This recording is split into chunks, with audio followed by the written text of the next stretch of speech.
मंडल समस्त सुंदर साथ के श्री चरणों में प्रणाम। प्रणाम जी, प्रणाम जी सुंदर साथ जी।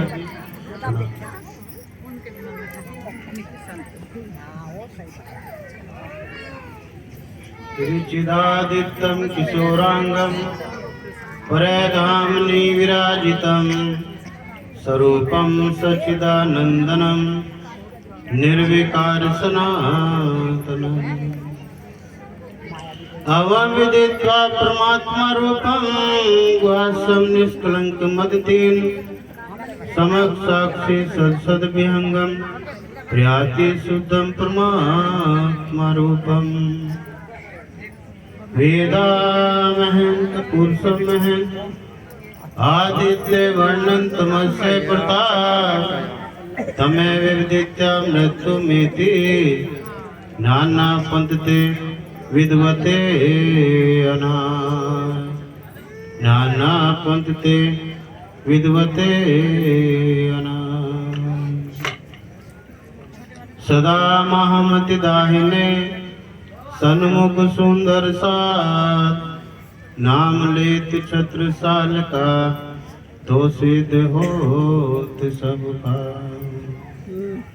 श्री महामती के दिन में जो लावे ईमान छत्रसाल तिन ऊपर तन मन धन कुर्बान तन मन धन कुर्बान। बोलिए श्री प्राणनाथ प्यारे की जय, श्री सतगुरु महाराज की जय। आत्म संबंधी प्यारे सुंदरसा जी, पार्वण परमात्मा सरातीत की मेहर श्री सतगुरु महाराज जी की असीम अनुकंपा से ये अवसर हमें प्राप्त होता है जब हमें पार्वण परमात्मा सरातीत का गुणगान करने का, संत गुरुजनों का की सेवा का, उनके आशीर्वाद का ये हमें लाभ मिलता है। उनकी सेवा का ये अवसर हमें प्राप्त होता है, परमात्मा का गुणगान करने का ये लाभ हमें मिलता है। तो ऐसा अवसर हमारे जीवन में कभी कभी प्राप्त होता है प्यारे सुंदरसा जी। ये अवसर श्री चेतराम जी के परिवार को मिला है। ये वार्षिक कार्यक्रम है इस परिवार का सुंदरसा जी। ये वार्षिक कार्यक्रम पहले गांव में हुआ करता था और यहाँ पर वर्ष में एक बार ये कार्यक्रम होता ही है। कभी यहाँ आज भूरे भाई के घर में है, कभी योगेश भाई के घर में है, तो कभी नरे में। तो इस कार्यक्रम का ये भरपूर लाभ लेते हैं प्यारे सुंदरसा जी। कार्यक्रम के माध्यम से प्यारे सुंदरसा जी अब हमने विचार करना है किस कार्यक्रमों का, इन अवसरों का हम कितना तो सदुपयोग कर रहे हैं और कितना इसका हम दुरुपयोग कर रहे हैं। क्योंकि इस कार्यक्रमों के माध्यम से प्यारे सुंदरसा जी आपको कई दिनों से सूचना दी कि भाई 3 दिन का कार्यक्रम है। परसों 28 तारीख से कार्यक्रम प्रारंभ हुआ। पार्वण परमात्मा सरातीत के ब्रह्मवाणी के रूप में अखंड पारायण का शुभारंभ हुआ। परसों से वो कार्यक्रम वाणी पठन पाठन भजन कीर्तन चर्चा संत गुरुजनों की सेवा, उनका आशीर्वाद आप प्राप्त कर रहे हैं। और आज इस कार्यक्रम के अंतिम बेला है, जो अंतिम सभा में हम सब उपस्थित हैं प्यारे सुंदरसा जी। तो इसका हम इन घड़ी का, इन पलों का हम खूब सदुपयोग करें। इसका मूल उद्देश्य क्या है प्यारे सुंदरसा जी? इसके मूल उद्देश्य को जानना है। इन कार्यक्रमों का मूल उद्देश्य क्या है? जो पार्वण परमात्मा सरातीत के चरणों में बैठकर के हमने वादा किया कि धनी कितनी भी माया हमें दिखाओ, कितनी भी छल कपट वाला ब्रह्मांड में हमें क्यों ना जाना पड़े, कितने भी दुखों से गुजरना पड़े, लेकिन एक पल भी आपको भूलेंगे नहीं। इस कालमय के ब्रह्मांड का प्यारे सुंदरसा जी ये मोल मिलावा है, जहाँ हम और आप धनी के चरणों में बैठे हुए हैं। यही अपना मोल मिलावा नजर दीजिए इत पलक ना पीछे फेरिए जो इश्क अंग उपजत। जो मूल स्वरूप है आपने जाको कहिए प्रातम, सो प्रातम लेके विलसिए संग खत्म। इस कालमय के ब्रह्मांड का अगर मूल मिलावा है तो ये मूल मिलावा है प्यारे सुंदरसा जी। जिस प्रकार से हम सब सखियां ब्रह्मधाम के अंदर राज्य महाराज जी के चरणों के तले बैठी हुई हैं, सतगुरु महाराज जी के सानिध्य में हम सब उनके चरणों में उपस्थित हैं। जी, इस समय को पाने के लिए स्वर्ग में रहने वाले देवता भी इच्छा करते हैं जो समय आपको और हमें मिला है। सिर में गुमानी में स्वामी जी कह रहे हैं पैर जी, वर्था का निगोरे पामी पदार्थ चार। ध्यान देंगे सुंदर जी, ये अवसर जो हमें मिला है, अब विचार कर रहे हैं कितना हम सदुपयोग कर रहे हैं और कितना उसका दुरुपयोग हम कर रहे हैं। करिश्मा जी, ये थोड़ी सी जिंदगी मिली, आधी खा गई रात। थोड़ा सा जीवन मिला है, इसका आधा हिस्सा तो रात को सोकर के गुजर जाता है। जो हमारे जीवन के जो पल हैं, 50 साल की 60 साल की उम्र है, उसका आधा हिस्सा तो रात्रि के समय में सोकर के गुजर जाता है, क्योंकि 12 घंटे का तो दिन होता है, 12 घंटे की रात होती है। थोड़ी सी जिंदगी मिली, आधी खा गई रात, आधी को खा गई गोरख धंधे, और उसका जो एक तिहाई हिस्सा बचता है, उसको हमारा जीविका चलाने का जो साधन होता है, खेत खलियान का काम करते हैं, मेहनत मजदूरी का काम करते हैं, व्यापार नौकरी दुकान का काम करते हैं, एक तिहाई हिस्सा हमारा उसमें चला जाता है, और 1/4 जो हमारे पास हिस्सा बचता है, उसको खा गई बात। उसको हमने व्यर्थ में, बेकार में, इधर उधर की निंदा चुगली में उस समय को हम गंवा देते हैं। इस समय का सदुपयोग करने के लिए आए, परमात्मा का गुणगान करने के लिए आए, लेकिन पहले सुंदर जी, वो तो हमारे खाते में बैलेंस है 0। इसी प्रकार से मान बुद्धि के सागर मोहम्मद श्री प्राणनाथ जी कह रहे सुंदर जी, वर्था का निगमो रे पामी पदार्थ चार। जिन पलों को, जिन क्षणों को पाने के लिए स्वर्ग में रहने वाले देवता इच्छा करते हैं, वो पल, वो समय हमें और आपको मिला है। मान बुद्धि के सागर मोहम्मद श्री प्राणनाथ जी श्री मुखबाणी में कह रहे हैं, जिसका अखंड प्राण हम परसों से कर रहे हैं। आपके घरों में पार्वती परमात्मा सुराती ब्रह्मवाणी तारतम सागर के रूप में विराजमान है। उसी के दरम्यान तरह तरह का शिक्षापद हमें दे रहे हैं जी, और उसी में से एक चौपाई है, वर्था का निगमो रे पामी पदार्थ चार। इस अनमोल समय को, अनमोल जीवन को व्यर्थ में गंवा दिया पहले जी। जो अनमोल समय हमें मिला, ये मानव तन हमें मिला, अनमोल जीवन मिला, इसको हमने व्यर्थ में गंवा दिया। इधर उधर की निंदा चुगली में इस जीवन को व्यर्थ में बेकार कर दिया। इसलिए स्वामी जी कह रहे हैं, व्यर्थ बेकार में गंवा दिया, वर्था का निगमो रे, व्यर्थ में गंवा दिया पामी पदार्थ चार पदार्थों की प्राप्ति आज हमारे पास में है। इन चारों पदार्थों को पाने के लिए स्वर्ग में रहने वाले देवता भी इच्छा करते हैं कि 4 पदार्थ हमें हमारे पास हो, तो हमारे जीव को भी आवागमन से छुटकारा मिल सकता है। पहले जी, जब से ब्रह्मांड बना है, उस पार्वती परमात्मा सुरातीत को पाने के लिए पहले जी नवता भक्ति से यहाँ पर मानव खोज करता रहा, और नवता भक्ति के द्वारा जीव को स्वर्ग और वैकुंठ की प्राप्ति होती रही। वैकुंठ धाम की प्राप्ति हुई। वैकुंठ धाम में 4 प्रकार की मुक्तियों को पाया, लेकिन उन मुक्तियों के सुखों को पाने के बाद भी जीव का आवागमन से छुटकारा नहीं हुआ। तो स्वामी जी कह रहे हैं, वर्था का निगमो रे पामी पदार्थ चार, उत्तम मान को खंड भरत नो श्रेष्ठ कुली सिरदार।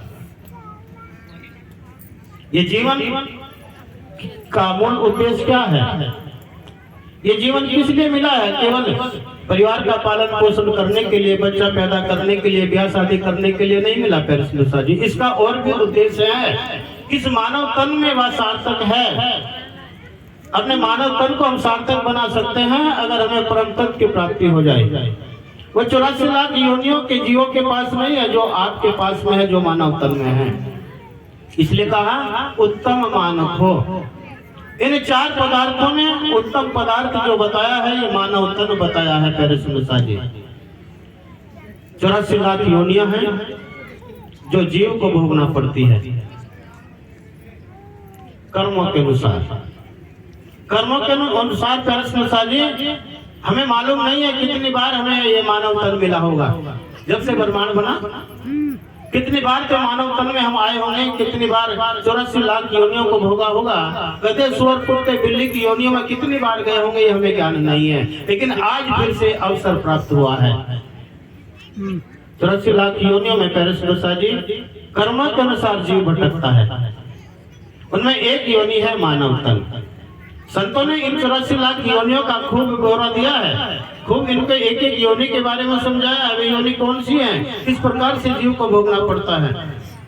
84 लाख योनियां हैं, केवल कहने मात्र के लिए नहीं है, एक एक योनि को बताया।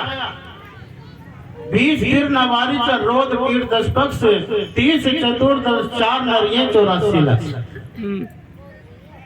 स्वामी जी कह रहे हैं सुंदर साह जी, उन 84 लाख योनियों में 20 लाख किस्म की जो योनि है वो तो स्थिर रहने वाले पेड़ पौधों की आई। जितनी भी प्रकृति में पेड़ पौधे हैं उनकी 20 लाख किस्म की योनि आई है।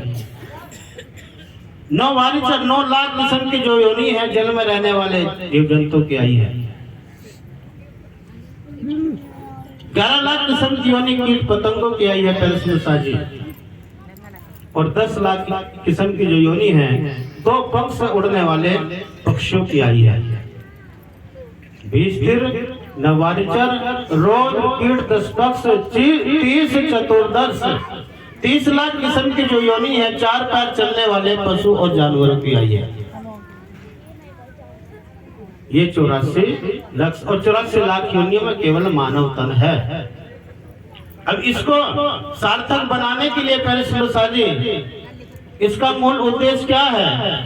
इस संसार में आकर के उन योनियों के पास ना तो विवेकशील बुद्धि होती है, ना उनके पास सोचने समझने की क्षमता होती है। ये सब उपलब्धियां मानव के पास में है। हम कितना बुद्धि का उपयोग कर रहे हैं, कितना गुणों का उपयोग कर रहे हैं, कितना विवेक का इस्तेमाल कर रहे हैं, ये हमारे और आपके ऊपर निर्भर है सुंदर साह जी। इसलिए कहा है उत्तम मानखो, मान बुद्धि के सागर कह रहे हैं 4 पदार्थों में जो पहला पदार्थ है मानव तन, इसको कहा है उत्तम मानको। उत्तम जो योनि है पहला पदार्थ है मानव तन, हमें प्राप्त हुआ सुंदर साह जी। खंड भरत नो, ये भरत खंड की भूमि, ये सब कुछ क्षर ब्रह्मांड में प्यारे सुंदर साह जी, ये भरत खंड की भूमि उत्तम और श्रेष्ठ है। जिस मृत्यु लोक में हम विराजमान है, बैठे हुए हैं, इसको शास्त्रों में कर्म भूमि और भोग भूमि कहा गया है। यहाँ पर जीव आकर के किस योनि में कर्म करता है और कर्म करने पर इस तन को छोड़ना पड़ता है। तन छोड़ने पर उसको जो हमने किया, भजन भक्ति किया, परमार्थ किया, सेवा किया, उसका हमें लाभ मिलेगा। स्वर्ग और वैकुंठ की 4 प्रकार की मुक्ति हमें प्राप्त होंगी। वैकुंठ धाम में 4 प्रकार की मुक्ति है सुंदर साह जी, जो विष्णु भगवान के वैकुंठ धाम में विराजमान है। नौका भक्ति जो जीव करते हैं, जो परमार्थ धर्मार्थ करते हैं, उनको करने पर उन जीवों को उन वैकुंठ धाम की 4 प्रकार की मुक्ति का सुख मिलता है। सालोक्य, सायुज्य, सामीप्य और सारूप्य 4 प्रकार की मुक्ति है जो वैकुंठ धाम में उपस्थित हैं। उन मुक्तियों का सुख भोगने के बाद जीव को कर्म के अनुसार फिर किसी योनि में आना पड़ता है। जीव का कर्म बंधन से छुटकारा होता नहीं है प्यारे सुंदर साह जी। उन्नति जन्म, बार बार जन्म लेना और बार बार ये तन छोड़ना, ये जीव का स्वभाव बना हुआ है प्यारे सुंदर साह जी। इसी प्रकार से पहला पदार्थ है ये मानव तन और दूसरा पदार्थ भरत खंड की भूमि। संपूर्ण क्षर ब्रह्मांड के अंदर प्यारे सुंदर साह जी पार्वत परमात्मा श्राती श्री कृष्ण ने गीता के अंदर 3 पुरुषों का ब्यौरा दिया है। द्वारमा पुरुषों लोके क्षर अक्षर एवं क्षर सर्वाणी भूतानि कुटस्थ अक्षर। आत्म संबंधी प्यारे सुंदर साह जी, भगवान श्री कृष्ण ने गीता का उपदेश देते समय 3 पुरुषों के बारे में बताया। क्षर सर्वाणी भूतानि, क्षर उसको कहा है जो परिवर्तनशील है, जो वस्तु परिवर्तनशील है, अक्षय होने वाला है, उसको क्षर का नाम दिया गया है। कुटस्थ अक्षर उच्यते, जो अक्षर ब्रह्म है वो कुटस्थ है। महाप्रलय में भी उसका विनाश होता नहीं है, नुकसान नहीं होता है प्यारे साह जी, उसको अक्षर का नाम दिया गया। और अक्षरातीत उत्तम पुरुष इन दोनों से भिन्न है। तो वही श्री कृष्ण जी ने अर्जुन को ज्ञान देते हुए कहा कि मेरे 2 स्वरूपों को तो दुनिया जानती है, क्षर और अक्षर, लेकिन अक्षरातीत उत्तम पुरुष इन दोनों से परे है। तो 14 लोगों का जो ब्रह्मांड है सुंदर साह जी, जो पाताल से लेकर के वैकुंठ तक ये 14 लोक हैं। जिस लोक में हम रह रहे हैं, विराजमान हैं, इसको मृत्यु लोक कहा गया है शास्त्रों में। सुंदरता जी 7 लोक इसके नीचे के आए हैं, अतल, वितल, सुतल, तलातल, रसातल, महातल और पाताल। 7 लोक नीचे के आए हैं। 8वां लोक ये मृत्यु लोक है। इसके 6 लोक ऊपर के हैं, स्वर्ग लोक, महर लोक, जन लोक, तप लोक, सतलोक, वैकुंठ लोक। ये 14 लोकों का ब्रह्मांड है, जिसको जो छठ के दायरे में आता है, अर्थात परिवर्तनशील है, बढ़ता और मिटता है। जो परिवर्तनशील है, बढ़ता मिटता है, वो परमात्मा हो सकता नहीं है। सुंदरता जी जहाँ तक क्षर का दायरा है, जहाँ तक क्षर की सीमा है, वो अखंड नहीं है। पारब्रह्म परमात्मा अक्षरातीत अखंड है, उसका धाम अखंड है, उसकी लीला अखंड है, उसका स्वरूप अखंड है। 18 पुराणों में ब्रह्म वैवर्त पुराण है, परमात्मा के स्वरूप को बता रही है प्यारे सुंदर जी, जिसको हम सारी दुनिया निराकार साकार रूप में उपासना कर रहे हैं, देवी देवताओं के रूप में उपासना कर रहे हैं। उसके लिए ब्रह्म वैवर्त पुराण क्या कह रही है? चिदादित्यम किशोरांगम प्रयदहम निविराजितम स्वरूपम सच्चिदानंदनम निर्विकार सनातनम।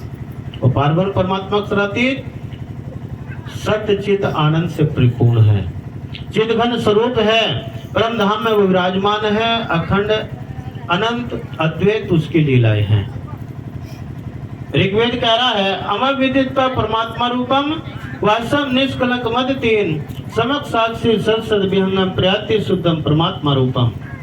जो भाई निराकार की उपासना कर रहे हैं, साकार की उपासना कर रहे हैं, ये ही मिटने वाले हैं। ये पंचभौतिक 5 तत्व 3 गुण ब्रह्मा विष्णु महेश, ये सब का लय होना है प्रश्न साधी। संसार में जो आया है एक दिन सबको जाना है, आया है सो जाएगा, राजा रंग फकीर, कोई सिंहासन चढ़ चला, कोई बांध चला जंजीर। 5 तत्व 3 गुण ब्रह्मा विष्णु महेश कुछ भी अखंड नहीं है, सबकी अपनी अपनी उम्र है। ऐसे ही हमारे ये मानव तन की भी हमारी अपनी उम्र है, एक न एक दिन सबको जाना है। हमारे देखते देखते कितने आ रहे कितने जा रहे हैं, एक दिन हमारी और आपकी भी बारी है। ये कटु सत्य है, इसको हमें स्वीकार करना ही होगा। लेकिन पारब्रह्म परमात्मा अक्षरातीत अखंड अजर अमर अविनाशी तत्व है। उस अखंड अजर अविनाशी तत्व को परमाणु के द्वारा हमने समझने की आवश्यकता है। पैरसनुषा जी वेद प्रमाण है, गीता प्रमाण है, भागवत प्रमाण है, बाइबल प्रमाण है, पुराने पाक प्रमाण है, 4 वेद प्रमाण है, संतों की वाणी में प्रमाण है। पैरसनुषा जी अनेकों प्रमाण है पारब्रह्म परमात्मा अक्षरातीत के। दूसरा पदार्थ है भरतखंड की भूमि। ये दूसरा पदार्थ इसलिए धन्य बताया कि संपूर्ण क्षर ब्रह्मांड में पारब्रह्म परमात्मा अक्षरातीत ने अपनी ब्रह्म आत्माओं के साथ लीला करने के लिए इस भरतखंड की भूमि को चुना, इस क्षर ब्रह्मांड को चुना। ये मृत्युलोक के अंदर पैरसनुषा जी 7 द्वीप हैं, 9 खंड हैं। 7 द्वीपों में पैरसनुषा जी जम्बूद्वीप उत्तम और श्रेष्ठ बताया, और 9 खंडों में भरतखंड की भूमि उत्तम बताई। इसलिए मान बुद्धि के सागर महामती श्री प्राणनाथ जी ने कहा दूसरा जो पदार्थ है भरतखंड, उत्तम मानखो खंड भरत, भरतखंड की भूमि उत्तम और श्रेष्ठ है। क्योंकि पारब्रह्म परमात्मा अक्षरातीत ने अपनी लीला के लिए अपनी ब्रह्म आत्माओं को ब्रजराज का खेल दिखाने के लिए, ये जागने का खेल दिखाने के लिए इस भरतखंड की भूमि को चुना। पैरसनुषा जी ये जम्बूद्वीप में भरतखंड की भूमि उत्तम और श्रेष्ठ बताई है। 9 खंड है, भरतखंड उत्तम बताया। क्यों? क्योंकि पहले बीज उदय हुआ पुरी जहां नौतन, सब पुरियों में ये पुरी हुई दंदन, एते दिन त्रिलोक में होती जो बुध सुपन, सो बुध जी बुध जागृत ले प्रगटे पुरी नौतन। जो भरतखंड की भूमि उत्तम बताई, पारब्रह्म परमात्मा अक्षरातीत ने अपनी ब्रह्म आत्माओं को इस संसार में लाकर के भरतखंड की भूमि पर हम नाना प्रकार के देश देशांतरों में अलग प्रांतों में यहाँ आकर के हम बिखरी हुई है। पारब्रह्म परमात्मा अक्षरातीत ने इस 28वें कलयुग में आकर के पैरसनुषा जी यहाँ आकर के जागृत बुद्धि का ज्ञान लेकर के आए, और इस समय की भविष्यवाणी प्रमाण देखिए पहले सुनसा जी, 18 पुराणों में प्रमाण एक पुराण है भविष्य पुराण ग्रंथ, जो शिवजी महाराज जी के मुखारबिंद से निकला हुआ ग्रंथ है। शिवजी महाराज ने सतयुग में भविष्यवाणी कर रहे हैं। पहले सुनसा जी, आपके पास प्रमाण है, जागृत बुद्धि का ज्ञान है। पहले सुनसा जी, आप डंकी की चोट पर कहे ये सतबाणी मत के ले जो उनको साथ, निराकार के पार थे दिन पार के भी, किसी प्रकार का भी संशय नहीं होना चाहिए सुंदरसा जी, क्योंकि आपके पास सत ज्ञान है, सत बोलने की क्षमता आपके पास है, सत सुनने की श्रवण आपके पास में है। शिवजी महाराज पार्वती को क्या कर रहे हैं, प्रमाण देखिए भविष्य पुराण ग्रंथ, पद्मावती केन सरदे विद्या पृष्ठ विराजते, इंद्रावती नाम सदेवी भविष्यते कलयुगे। किसी सुंदर साथ को, किसी साथी को ये भ्रम न रह जाए कि भाई कोई मनगढ़ंत कहानी बोल रहे हैं, ऐसी जैसी मुंह माई चर्चा बोल दिया। एक भी शब्द प्रमाणित, एक भी शब्द अप्रमाणित नहीं है, प्रमाणित है। उनको हमने समझने की और जानने की जरूरत है सुंदर जी। अगर उनको हमने समझ लिया, साथ जी पहचानिए बाणी समय फजर, वही तुम्हारे कारण है खोल देखो निज नजर। ये ब्रह्म बाणी का ब्रह्म ज्ञान करना तुम्हारे लिए हुआ, अपने आत्म चक्षु खोल करके देखना है, विचार करना है, पहचान करना है। तुम्हारे लिए ब्रह्म ज्ञान आया इस 28वें कलयुग में। शिवजी महाराज कह रहे हैं, पद्मावती केम सरदे विंध्या पृष्ठ विराजते, इंद्रावती नाम स देवी भविष्यते कलयुगे। पार्वती को कह रहे सुंदरी, पार्वती परमात्मा अक्षरातीत के ब्रह्मधाम में रहने वाली इंद्रावती नाम के देवी अपने ब्रह्म आत्मा के साथ 28वें कलयुग में आना होगा। और इस विंध्याचल पर्वत की टेकरी पर इंद्रावती नाम की देवी का मंदिर होगा।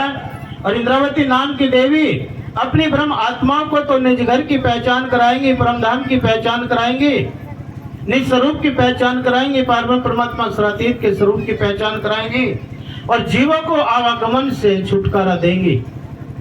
कब? 28वें कलयुग में। ये तीसरा पदार्थ है पेरिस जी। मानव तन पहला पदार्थ, भरतखंड की भूमि दूसरा पदार्थ, क्योंकि जागृत बुद्धि का ज्ञान और ब्रह्म आत्मा का नाम भरतखंड की भूमि पर आया। और तीसरा पदार्थ ही 28वां कलयुग।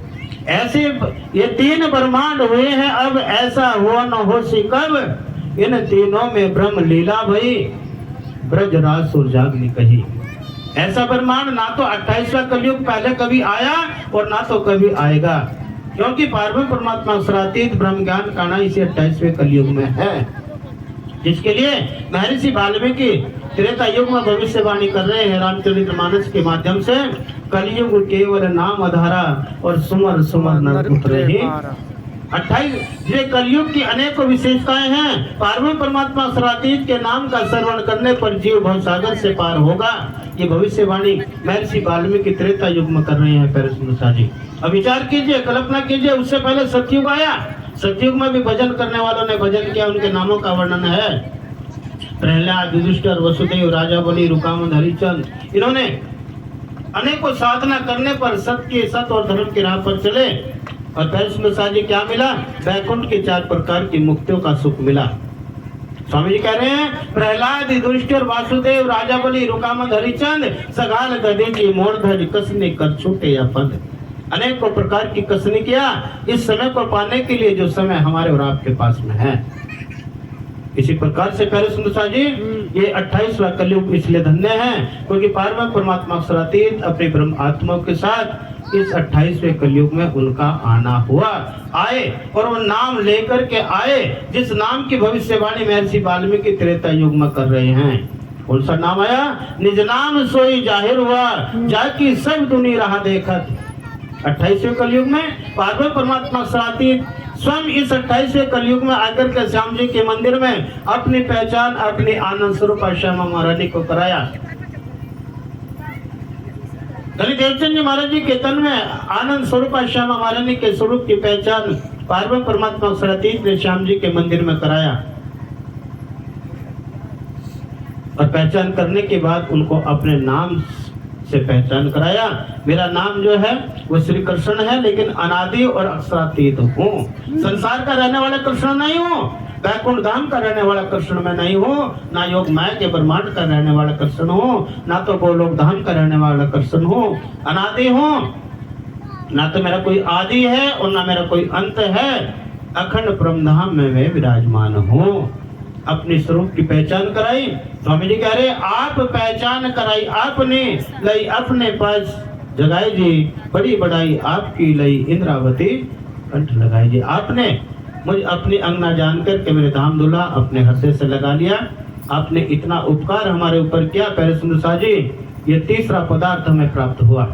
पहला पदार्थ मानव तन, दूसरा पदार्थ ये भरतखंड की भूमि, और तीसरा पदार्थ 28वां कलयुग का हम लाभ ले रहे हैं प्यारे सुंदर शाह जी। और चौथा जो पदार्थ है सतगुरु महाराज जी का सानिध्य है, जिनके सानिध्य में उपस्थित है प्यारे सुंदर शाह जी, जिनके बताए हुए आदर्शों पर मार्गदर्शन पर चल करके हम इस लाभ को ले रहे हैं, जन जन तक पहुंचा रहे हैं, अपनी आत्म को जागृत कर रहे हैं, अपने जीव को आवागमन से छुटाने का ये रास्ता पर सच कर रहे हैं प्यारे सुंदर शाह जी। ब्रह्मवाणी में कहा है मुक्ति दई सब जीवों को पावे पशु पंखी नर नार। 84 लाख योनियों में कोई भी ऐसी योनि नहीं है जिसको आवागमन से छुटकारा मिला हो। स्वर्ग वैकुंठ की प्राप्ति अवश्य हुई है कर्मों के द्वारा। जो जीव के जैसे कर्म होंगे, अच्छे कर्म होंगे तो स्वर्ग की प्राप्ति होगी, वैकुंठ की प्राप्ति होगी, 4 प्रकार की मुक्तियों का सुख मिलेगा। और उनका सुख लेने के बाद फिर से जीव को किसी योनि में आना पड़ेगा। आवागमन से छुटकारा किसी का भी हुआ नहीं, क्योंकि जीव कर्म बंधन में बंधा हुआ है। इस कलयुग में कर्म की प्रधानता है प्यारे सुंदर शाह जी। सतयुग में चारों प्रधानताएं होती हैं, सत्य तप ज्ञान और कर्म। चारों प्रधानताएं सतयुग में होती हैं। सतयुग बीतने पर सत्य की पावर समाप्त हो जाती है। इसी प्रकार से त्रेता युग बीतने पर तप की पावर भी समाप्त हो जाती है। द्वापर युग बीतने पर ज्ञान की पावर भी समाप्त हो जाती है। और कलयुग के अंदर प्यारे सुंदर शाह जी केवल कर्म प्रधान है। जीव कर्म बंधन में बंधा हुआ। जब तक मैं कर रहा हूँ, ये काम मैंने किया, ये भंडारा मैंने किया, ये सुंदर साथ मैंने जगाया, मैंने इतने शिष्य बना दिए, जब तक मैं कर रहा हूँ जब तक कर्म है। और जब तक तू तेरा का भाव बदल जाएगा सुंदर शाह जी, कर्म बंधन बदल जाएगा आपका। इदामदनी ये जो मानव तन दिया है आपका आशीर्वाद है। मेरे द्वारा जो आप परिवार की सेवा करा रहे हैं, सुंदर साथ की सेवा करा रहे हैं, ये शोभा आपने दिया है। और उस मानव का कर्म बंधन बदल जाता है। स्वामी जी श्रीमुखवाणी में क्या करे, करने कर्म कछु ना रहा धनी बड़े करपाल। उस मानव का सुंदर साथ का कर्म बंधन बदल जाता है। जब तक कर्म बंधन में है, जब तक आवागमन में फंसे रहोगे, जब तक स्वर्ग नरक को भोगते रहोगे, जब तक कर्म बंधन में है। और जब सतगुरु महाराज जी के चरणों में समर्पण होगे, पारब्रह्म परमात्मा सातीत का सानिध्य प्राप्त होगा, कर्म बंधन आपका ऑटोमेटिक बदल जाता है। केवल तू तेरा धनी, तो तुम हो तैसी कीजियो, मैं अर्ज करूं। जैसा तुम्हें पसंद है वो मेहर करना, वो कृपा करना। तो इसी प्रकार से प्यारे सुंदर शाह जी, करने कर्म का चुनारा, जिस मानव का जो जिन्होंने अपने आप को परमात्मा की जिन्हें पहचान हो गई है, सतगुरु महाराज जी का सानिध्य जिन्हें मिला, उनका कर्म बंधन बदल जाता है। वो केवल वो तन किसका है, सतगुरु महाराज जी ने ये दिया हुआ है, उन माध्यम बनाया है इस तन को, इसके द्वारा सुंदर साथ की सेवा करवा रहे हैं। और जब ऐसा मानव का भाव बदल जाता है, कर्म बंधन से उसका छुटकारा हो जाता है। और इसलिए स्वामी जी कह रहे हैं, करने कर्म कछु ना रहा धनी बड़े कृपाल। और सो बुद्ध जी ने मारिया जो त्रिलोकी का विजय विनंदन बुद्ध निष्कलंक अवतार ने आकर के जो त्रिलोकी का काल है, काल निरंजन, जो सब सृष्टि के प्राणों को हनन करने वाला है, वो भी आपका कुछ बिगाड़ सकेगा नहीं। इसलिए चौथा पदार्थ सतगुरु महाराज जी का सानिध्य है प्यारे सुंदर शाह जी, जिनके सानिध्य में उपस्थित हैं। देखिए हमारे शास्त्रों में सुंदर शाह जी यहाँ पर 6 प्रकार के गुरु बताए हैं। माता पिता को गुरु का दर्जा दिया है, भाई बहन को भी गुरु का दर्जा दिया है। जब बच्चा शिक्षा के लिए स्कूल में जाता है, उनको भी गुरु का दर्जा दिया है। एक परिवार के कुल गुरु होते हैं, एक जो जीविका चलाने का काम सिखाने वाले होते हैं, वो भी गुरु कहलाते हैं। ये 6 गुरु तो शास्त्रों में दिए हैं प्यारे सुंदर शाह जी, लेकिन मेरा मानना यह है कि जब से जीव का आना होता है संसार में, अंत समय तक हमें गुरु की आवश्यकता होती है। गुरु कहते हैं अज्ञानता से प्रकाश की ओर ले जाने वाले को गुरु का की संज्ञा दी गई है। जिस बात की जानकारी हमें नहीं है, जिसका बोध हमें नहीं है, जिसका ज्ञान नहीं है, वो ज्ञान कराने वाले को गुरु की संज्ञा दिया गई है। अब पूरे भाई ने कई बार बता दी यहाँ आना और यहाँ ये है, लेकिन कई बार बिछड़ गए बेचारे। मास्टर जी परसों भी आए, रात को 10 बजे तक घूमते रहे और कुकड़ी गांव में पहुंच गए।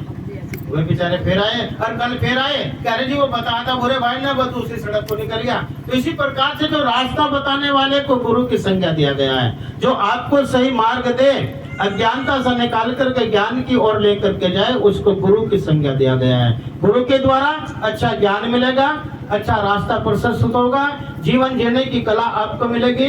जीवन हमें किस प्रकार से जीना ये उद्देश्य मिलेगा। संसार के भौतिक सुखों की प्राप्ति होगी पहले सुनता जी, लेकिन गुरुओं के द्वारा जीव का आवागमन से छुटकारा होगा नहीं। उसके द्वारा तो हमें सतगुरु की खोज करनी है। उसके लिए हमें सतगुरु की खोज करना पड़ेगा पहले सुनता जी।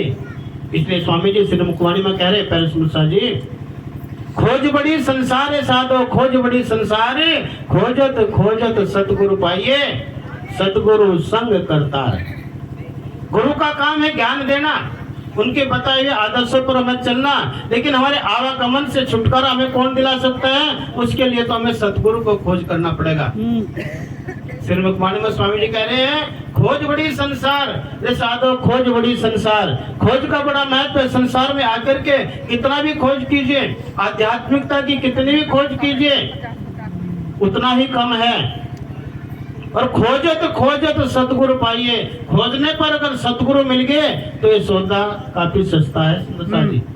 अगर सतगुरु महाराज जी का सानिध्य मिल गया फिर भी ये सौदा सस्ता ही है। कितनी भी मेहनत, कितनी कसौटी पर कसने पर अगर सतगुरु मिल गए। गुरु तो बनना सहज है और मुश्किल बनना है दास। गुरु तो यहाँ अनेकों हैं। अगर कंकर फेंकोगे तो गुरु के ऊपर पड़ेगी सुंदरता जी। जितने गुरु हो रहे, जितने मच्छर रात को 1 घंटा भी बैठने देते, इतने गुरु मिलेंगे और सब दावा करेंगे मैं मोक्ष दूंगा, मेरे चेला बन जा, मोक्ष दे दूंगा। लेकिन मोक्ष तो वो दे सकेगा, पहले तेरा मोक्ष हो गया क्या भाई? ये भी तो मोक्ष दे सकेगा। तो मोक्ष देना गुरुओं के बस की बात नहीं है। उसके लिए तो हमें सतगुरु की खोज करना होगा। स्वामी जी कह रहे, खोज बड़ी संसार साधो, खोज बड़ी संसार, खोजत खोजत, खोजने पर भी सतगुरु पाइए।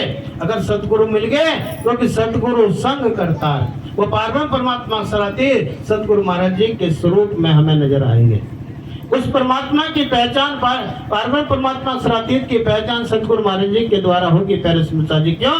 तुम स्वरूप, तुम में स्वरूप, तुम स्वरूप के संग। रोजाना बोलते हैं तुम स्वरूप। किसका स्वरूप? सतगुरु महाराज जी का। जब तक गुरु को, सतगुरु को हाड़ मार चांद का शरीर जानते रहोगे, कुछ भी नहीं मिलेगा। जब तक उनको पारब्रह्म परमात्मा सरातीत की शोभा नहीं दोगे, तब तक पहले सुंदर जी कुछ भी हासिल होगा नहीं। क्यों? इसलिए कहा तुम स्वरूप, तुम में स्वरूप। कौन? पारब्रह्म परमात्मा सरातीत का स्वरूप हो तुम। पारब्रह्म परमात्मा सरातीत तुम्हारे धाम हृदय में विराजमान है और तुम स्वरूप के संग। भेद तिहारे को लखे ब्रह्मानंद। तुम्हारे भेद को तो ब्रह्म का आनंद लेने वाले भी नहीं पा सके। तो इसलिए पहले सुंदर साहब जी, ये 4 पदार्थ हमें मिले। ज्यादा ना मैं बोल करके अपने शब्दों को तो विराम दूंगा, क्योंकि आप सभी भाव लेकर के आए हैं। आपका सबका सब स्वागत है, सबका सम्मान है। पहले सुंदर साहब जी, इन 4 पदार्थों पर विचार करना जो हमें मिले हैं। अगर 4 पदार्थों पर हमारा विचार बन गया, हमारी सहमति बन गई, तो जीवन हमारा सार्थक होगा। पहले सुनसा जी, जीवन जीने की कला हमें मिलेगी। जीवन हमें का उद्देश्य क्या है, किस उद्देश्य के लिए जीवन मिला। अगर सतगुरु महाराज जी का सानिध्य मिला, उनके बताए हुए रास्ते का अनुसरण हम कर पाए, तो पहले सुनसा जी हम इत भी धन्य होंगे और उत भी धन्य होंगे। यहाँ आने का भी लाभ लेंगे और यहाँ से संसार में जाकर भी पारब्रह्म परमात्मा सरातीत से नजर मिला करके कहेंगे धनी जो आपसे वादा करके चल करे, उसको बखूबी निभाने का प्रयास किया। जितना आपने निभा सके उतना निभाने का उसको भरपूर प्रयास किया पहले सुनसा जी। इसलिए आप इत भी धन्य है सुनसा जी और उत भी धन्य होंगे। इन्हीं शब्दों के साथ मैं अपने शब्दों को विराम दूंगा प्यारे सुनसा जी। और एक बार से फिर मैं सतगुरु महाराज जी से प्रार्थना करूंगा, पार्वती परमात्मा सराती सतगुरु महाराज जी अपनी मेहर अपनी कृपा सब सुंदर साथ पर बनाए रखना, अपनी छत्र छाया में अपने आशीर्वाद के नीचे सब पर मेहर करना, परिवार पर मेहर करना, जिसके द्वारा हमें इस आपका दर्शन का लाभ, ब्रह्मवाणी का लाभ, सत्संग का लाभ हमें प्राप्त हुआ। इस परिवार पर, इन सुंदर साथ पर सब अपने मेहर करते रहे। सतगुरु महाराज जी के चरणों में ये प्रार्थना है पहले सुनसा जी। बोलो श्री प्राणनाथ प्यारे की जय, श्री सतगुरु महाराज की जय।